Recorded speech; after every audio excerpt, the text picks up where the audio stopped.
проблема — это недоверие между Израилем, между правительством Израиля и лидерами палестинской администрации господином Махмудом Аббасом. Понимаете, в Аннаполисе в этом процессе были очень хорошие переговоры между премьер-министром Ehudом Ольмерта и премьер-министром Аббасом. И я могу сказать, что было доверие между этими двумя лидерами тогда. А сейчас практически невозможно найти признаки доверия между Нетаньяху и Аббасом. Но, понимаете, этого недостаточно. Надо понять, в чем цель переговоров. Сегодня, если оглянуться назад, что можно сказать? Это моя чисто точка зрения, но я могу сказать однозначно следующее.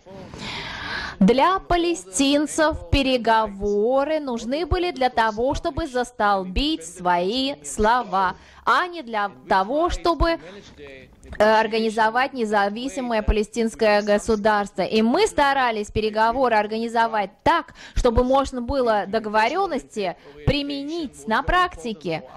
Потому что для нас, прежде всего, это было важно. Нам не бумага была важна, нам надо было изменить ситуацию на местах. И сейчас я не уверен, что мы можем обсуждать перманентный мир. Мы не можем даже обсуждать или думать о том, чтобы заключить договор о постоянном перемирии. Но, понимаете, верит народ, где-то 70% народа Израиля верят в том, что нужно заключить мирное соглашение, но столько же человек не верят, что мы сможем этого добиться, понимаете? И они не верят, что мы в ближайшем будущем сможем этого добиться, при том, что люди хотят мирного договора. Но если люди хотят, верят они или не верят, что мы этого добьемся, мы обязаны попытаться. И дело не в том,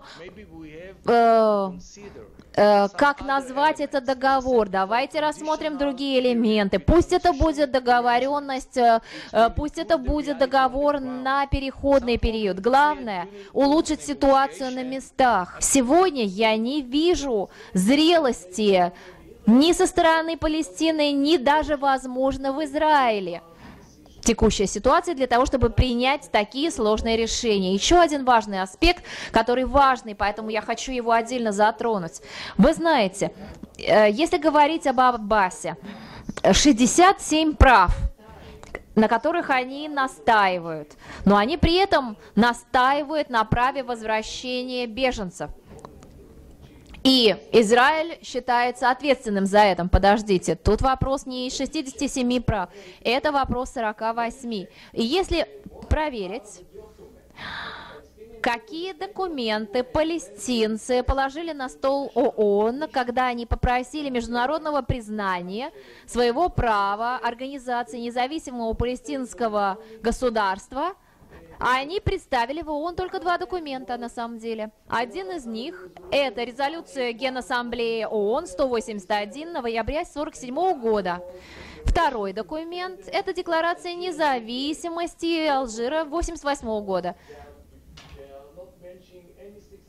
Конечно, там в этих документах не идет речи о 67 правах, ни о правах 67 года, ни о границах 67 года, ни о чем. Понимаете? Палестинцы, с одной стороны, говорят о решении два государства, о границах 1967 года, о правах в рамках 1967 года договоренности. А с другой стороны, они говорят о решении проблемы одно государство, а не два. Понимаете, мы должны понимать, что мы должны быть готовы принимать тяжелые решения. Только тогда нам удастся изменить реалии.